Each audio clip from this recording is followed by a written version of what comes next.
Sa itong pagpangalagad ang spokesperson sa NTC6 sa Attorney Deo Berheltan. Attorney, good afternoon sa Action John Diaz dari sa Action Radio Bacolod.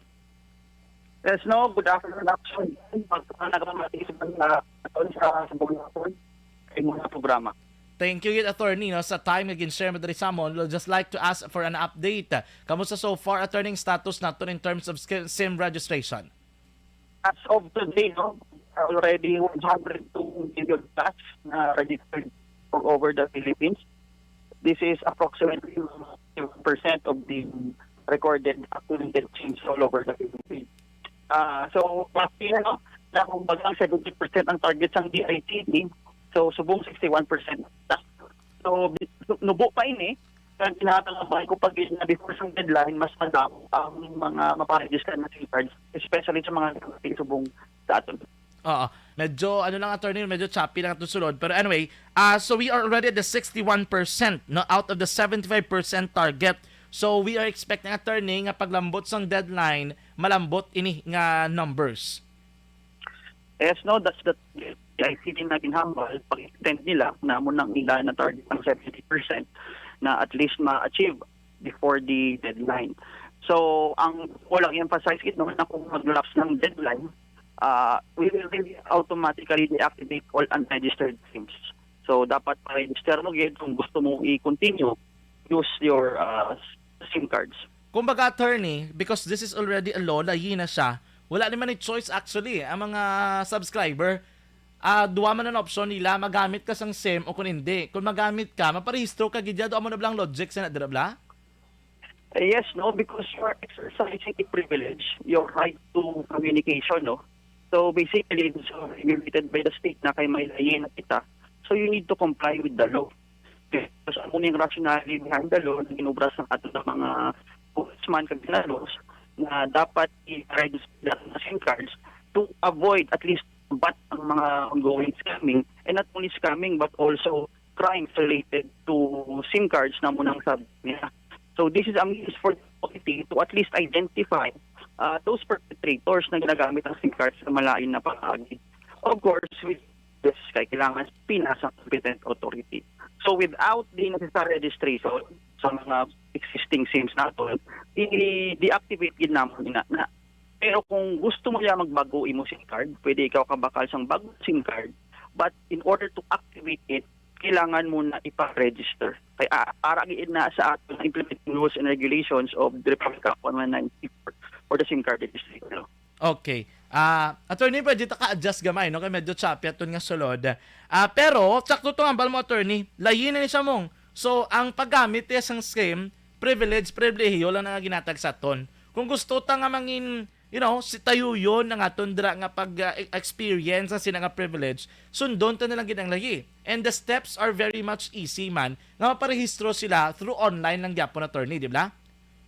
That's correct, no? It's very easy, no?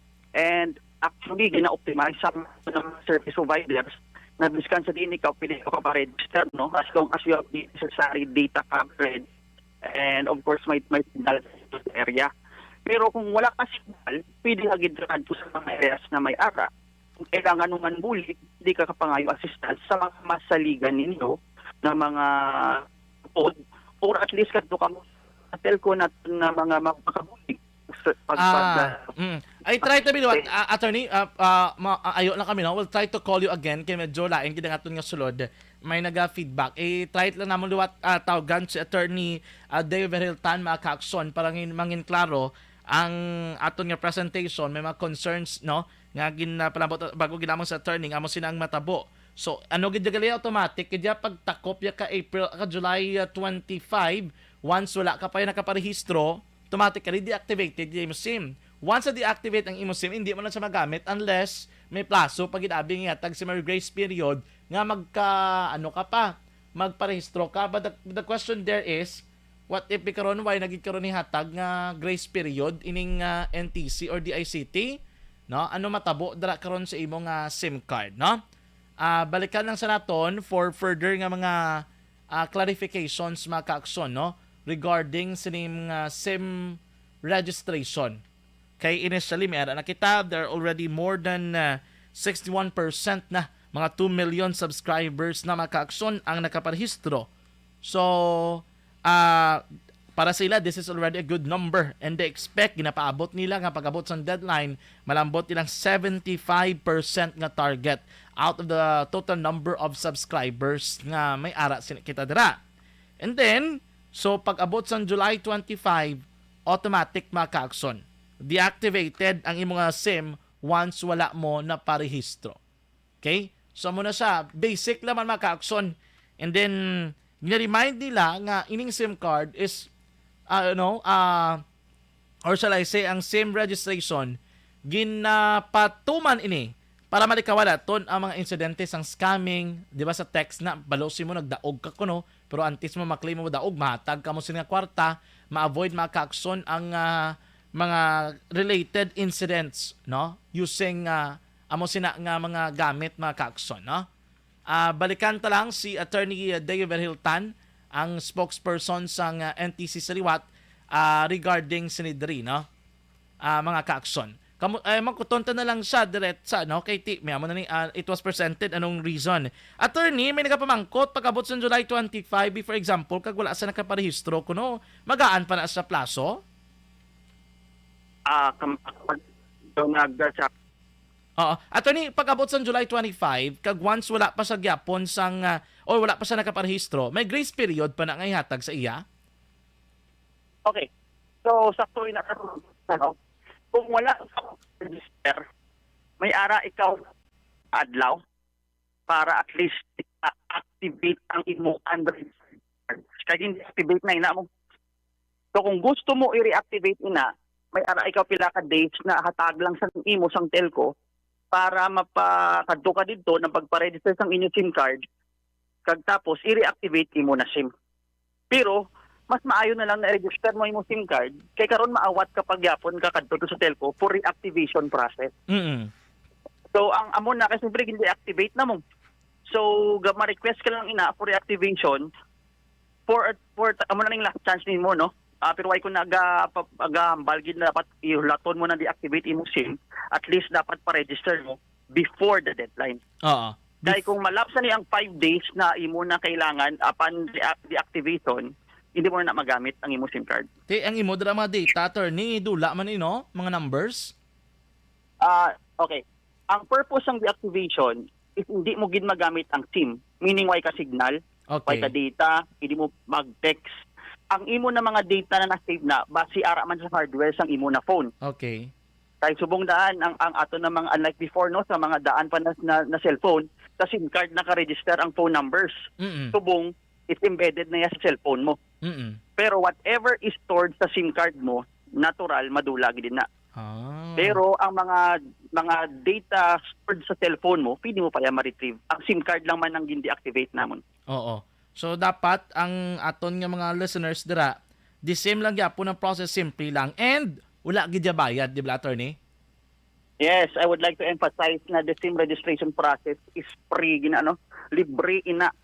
So kung may araga palukot, dua-dua na kamo kay base hindi man ina authorized representatives sa mga service providers naton.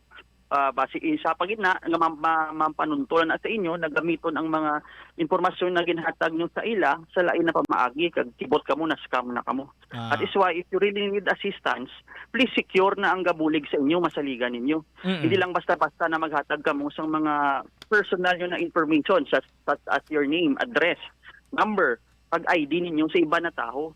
Kay kibot sa imo, hindi nang SIM registration ng imo ya ginakadtuan.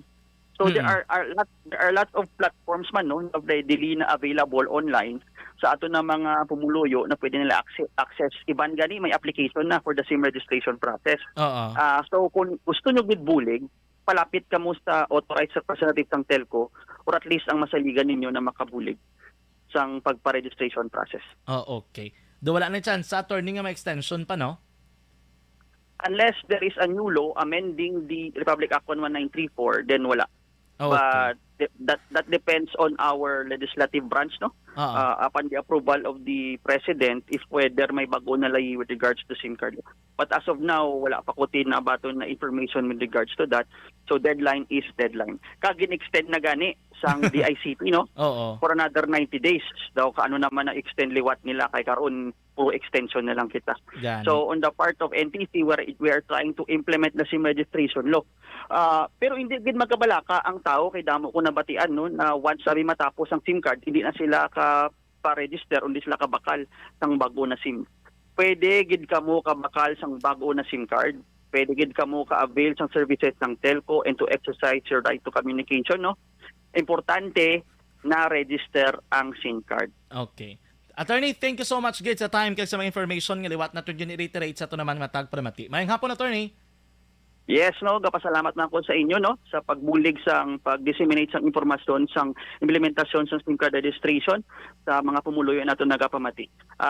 Update na lang kamo kung may ara kami schedule liwat na mga dira sa mismo sa Negros kaya I think may upcoming kami na SIM registration before the deadline dira sa Negros schedule na yun. We will update you on that. For now, ang ato ng mga telcos may ara sila ng mga barangay initiated na mga SIM registration process nakakadto sila sa mga kailangan gid na barangays no para mag-conduct ng SIM registration. Please everybody register your SIMs. Kung wala pa kamo ka-register sa inyong SIM card, kahapos lang, kailangan nyo lang mag-login sa mga platforms naton, kailangan magkamo lang sa area na may signal. If you need assistance, ang NTC Bacolod Sub-Office, willing gid magbulig da sa inyo. Ang ato ng mga telco branches, willing man mag-assist sa mga kailangan assistance. Salamat gid. Thank you so much gid, Attorney Deo Verhiltan sa mga time diri sa Action Radio Bacolod.